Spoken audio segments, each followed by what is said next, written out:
وبارك على سيدنا محمد. اخباركم يا حبايبي؟ معاكم منار، يا رب تكونوا بخير.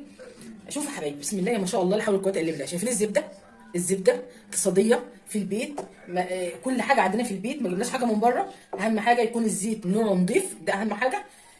قلينا منها الزبده عملناها في البيت، وقلينا منها بيض. شايفين والله ريحته جميله جدا. معلش بقى انا عندي برد، بس البنات شموا الريحه كده قالوا يا ماما ريحه ايه دي يا ماما؟ قلت لهم الزبده اللي انا عاملاها جديده. اقتصاديه سهله خالص. طبعا القشطه عندنا، كلنا عندنا القشطه في البيت. من وش اللبن جاموسي، الحليب الجاموسي زي ما في دول تانية بتقول عليه حليب، او اللبن زي ما بيقولوا هنا في مصر بيقولوا عليه لبن، في البلاد التانية بيقولوا عليه حليب. طبعا بتغلي اللبن وبتاخدي وبتبيتيه في الثلاجه، بعد ما يبرد كده تحطيه في الثلاجه، وبتاخدي وش القشطه. قشطه بيتي من البيت. وطبعا حابه تعملي بقى قالب زبده حلو كده قيمه كيلو، او حابه بقى تضاعفي الكميه اللي انا عملتها لك في الفيديو هتضاعفيها. حابه تعملي كميه بسيطه وتجربي المقدار اللي انا عملته، جربي. طبعا دي الكميه كبيره ما شاء الله، حوالي كيلو 900 جرام او 950 جرام. بصراحه بسم الله مش احلى من بره، نتيجه هايله. ليه؟ لان انت عملت زبده بقري، محطيت عليها قشطه جاموسي، حولتيها لزبده جاموسي، بتبقى افضل من بره بكتير. طريقه سهله وبسيطه. يا رب يكون الفيديو هيعجبكم ان شاء الله، ويا رب اكون بفيدكم في فيديوهاتي. عشان بقى غير الاسعار واللي بيحصل في الدنيا، احنا قلنا بقى قررنا ان احنا هنعمل حاجتنا في بيتنا، جبنه وزبده وقشطه وكل حاجه في بيتنا هتكون موجوده في بيتنا من الحليب، ومش هنشتري حاجه من بره ان شاء الله، الا غير الحليب، وهنعمل بيه كل اللي احنا عايزينه في بيتنا. ما تنسوش بقى تعملوا لايك وشير وسبسكرايب، فعلوا زر الجرس كده عشان يوصلكم كل جديد من ام منار. ويلا بينا نشوف الفيديو الجميل القمر ده اتعمل ازاي. يلا يا حبايبي، شوفوا يا حبايبي، معانا كوبايه زيت، معانا كوبايه قشطه كبيره، معانا كوبايه زبده كبيره، معانا حوالي 4 معالق حليب، معانا معلقه خل زي ما قدامكم كده، معانا حوالي ربع معلقه ملح حاجه بسيطه كده، وادي الخل، معلقه الخل اللي معانا. تمام. اول حاجه كده هنبدا بالقشطه. طبعا في ناس بتعملها بالحليب، لا انا افضلها بالقشطه، تبقى جميله جدا ما شاء الله. قشطه جاموسي علشان تبقى، ودي زبده بقري علشان انا عايزه القشطه الجاموسي مع الزبده البلدي تدي نكهه الزبده الجاموسي، الزبده المبيضه شويه كده، تبقى بيضه شويه كده. تمام. احلى حاجه هتعملوها بالقشطه، تمسك معاكم تبقى جميله جدا. جبنا كده الخلاط وهنبدا نحط القشطه بتاعتنا. جربوها بنفس الطريقه، جميله جدا، احلى من الحليب، لان الحليب فيه سوائل كتير، ناخد بالنا. القشطه بقى تبقى متماسكه وجميله. انا حاطه 5 معالق حليب، ليه؟ لان ممكن القشطه ما تمشيش في الخلاط، فهي ساعه ما نحط معلقتين الحليب او 4 معالق حليب تبقى جميله جدا. وهبدا احط معلقه الخل، شويه الملح، نضرب القشطه كده ونشوف. لو مشت معانا في الخلاط يبقى مش هنحط الحليب. لو ما مشتش معانا، لو ما اتحركتش معانا في الخلاط، هنحط ال5 معالق حليب او ال4 معالق.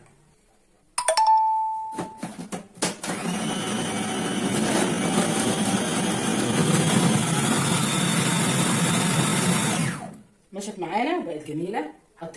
حطينا كده اللهم صل وبارك على سيدنا محمد، ال5 معالق حليب،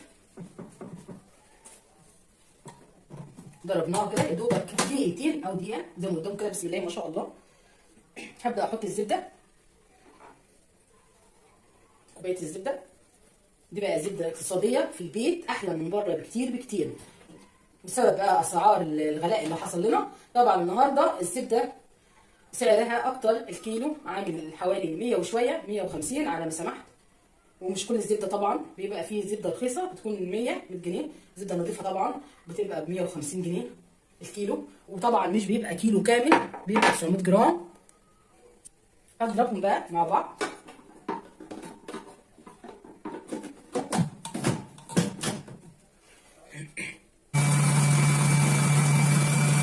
شويه، نبدا كده نضربهم مع بعض شويه كده. هنبدا نحط الزيت شويه بشويه مش كتير. طبعا نوع الزيت يكون زيت نضيف ماليش ريحه خالص، ناخد بالنا. سبسول كده هنحطه لحد ما يكون الملمس ناعم.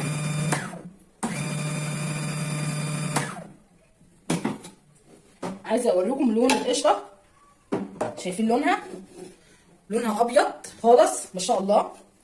دي بقى هتبقى زبده، قصدي زبده جميله جدا.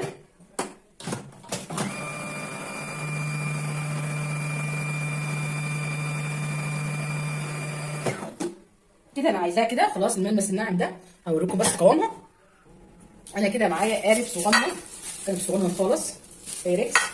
معانا كيس فتحناه كده وهبدا اظبط فيه في القالب عشان لما اقلب الزبده تطلع متساويه مربعه زي ما بنجيبها من بره.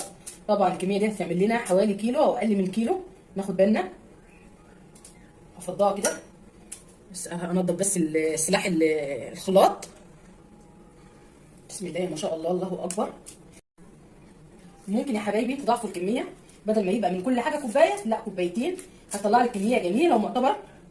والله العظيم احلى من بره بكتير بكتير بجد. الملمس بتاعها ناعم وجميل كده، شايفين؟ عايزه اقول لكم بس الملمس بتاعها شايفين، واللون تبعها يعني زبده بقري على قشطه جاموسي. القشطه مش لازم تشتريها من بره. معلش عشان صوتي انا تعبان، عندي برد تعبانه. زي ما شفتوا كده قدامكم، بسم الله ما شاء الله. هخلص كده الكميه. ممكن تاخديها من وش الحليب الجاموسي. القشطه مش لازم قشطه تشتريها من بره، لا القشطه بتاخديها بتغلي الحليب وتسيبيه يبرد، وبعد كده تحطيه في الثلاجه، وتاني يوم بتاخدي وشه من القشطه، وش القشطه كده من عليه، بتدي كميه كبيره ما شاء الله. وبعد كده اولادك يشربوا الحليب، لان اولادنا اكترهم ما بيحبوش القشطه في الحليب، لازم نصفي الحليب الاول. فطبعا احسن حاجه انك تجمعي القشطه وتعملي بيها زبده في البيت، وزي ما عملتي بالطريقه ديت هتعمليها احلى من تشتري من بره بكتير. هنبدا نسويها.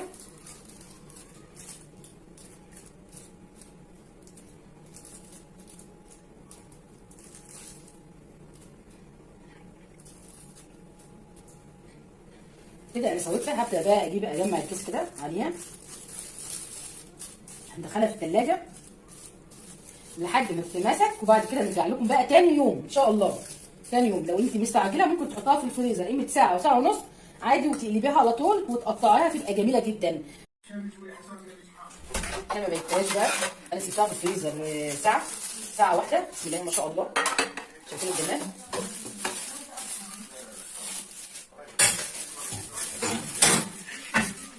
وهبدا كده، شايفين جمالها؟ بسم الله ما شاء الله. عايزه اقول لكم بس كده زبده فعلا، واحلى من بره كتير بكتير.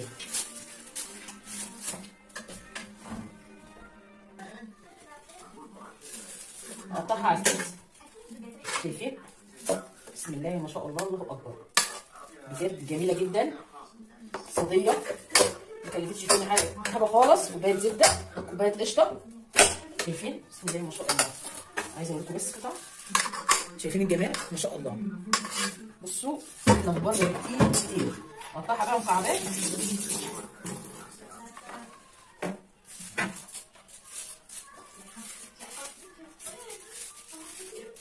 بس اظبطها كده في بعضها.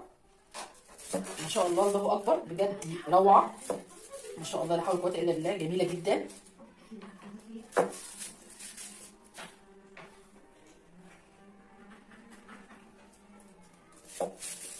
قطع بسرعه، ما تفصلش عن بعضها ولا اي حاجه. ما شاء الله، الله اكبر، جميله جدا. بصوا القالب ده عندنا كيلو زبده. المكونات ديت كيلو الا حاجه بسيطه، الا حاجه بسيطه. شايفين جمالها؟ ما شاء الله. معانا بقى علبه كده فيها الزبده الجميله القمر ديت. المكعب الكبير هنقسمه صغير. هجرب معاكم بيضتين برضو عشان اعرفكم واوريكم الزبده في البيت. عمال البيت جميله جدا جدا ما شاء الله، لا حول ولا قوه الا بالله.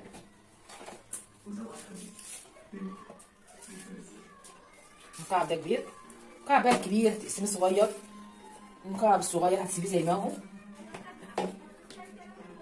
شايفين الجمال؟ عايزه اوريكم قطعه ولا بتسيح ولا اي حاجه، جميله جدا ما شاء الله. انا قلت بقى لسه هبيتها تاني يوم، لا انا هحطها في الفريزر قيمه ساعه، والله يعني ساعه الا ربع. بصراحه طلعت جميله جدا. هنجربها مع بعضنا ونقلب البيضتين ونشوف. حطينا الطاسه على النار وهحط مكعب الزبده بقى الجميل ده. شايفين؟ بسم الله ما شاء الله. طبعا زي ما بنجيبها من بره بالظبط. ما قلتوش بقى على الريحه، بنات بيقولوا يا ماما ريحتها جميله قوي. طبعا انا عندي برد يعني شم حاجه بسيطه، بس بيقولوا ما شاء الله عليها جميله. شايفين؟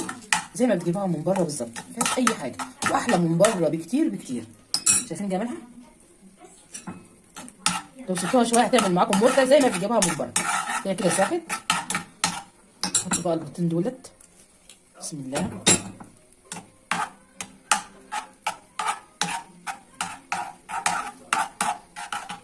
بناتي بقى ما بيحبوش البيض العيون، لا لازم كده يتقلى كله، صفار لوحده وبيض لوحده. شايفين جمالها؟ والله الريحه جميله قوي يا حبايبي، بسم الله ما شاء الله. شايفين الجمال؟ ما شاء الله ما شاء الله، لا حول ولا قوه الا بالله، بجد الريحه جميله قوي ما شاء الله. شايفين؟ ما شاء الله. هبدا بقى الطبق اللي كان في الزبده احط فيه البيض، ونحط له شويه فلفل بقى، وبألف هنا وشفا اللي هياكلهم يا رب. ادي البيض يا حبايبي، بسم الله ما شاء الله. الزبده روعه، شايفين جمالها؟ والله العظيم ما شاء الله. نفس الكيلو الزبده اللي انا بجيبه من السوبر ماركت هو ما شاء الله. شايفين بيضها؟ والله العظيم لا عامله اضاءه للفيديو ولا اي حاجه. القشطه الجاموسي خلت الزبده الصفراء بيضه ما شاء الله، وريحتها جاموسي وجميله جدا، احلى من بره بكتير. جربوها بنفس الطريقه، ما تنسوش تعملوا لايك وشير وسبسكرايب وتفعلوا زر الجرس عشان يوصلكم كل جديد من المنار. والسلام عليكم ورحمه الله وبركاته.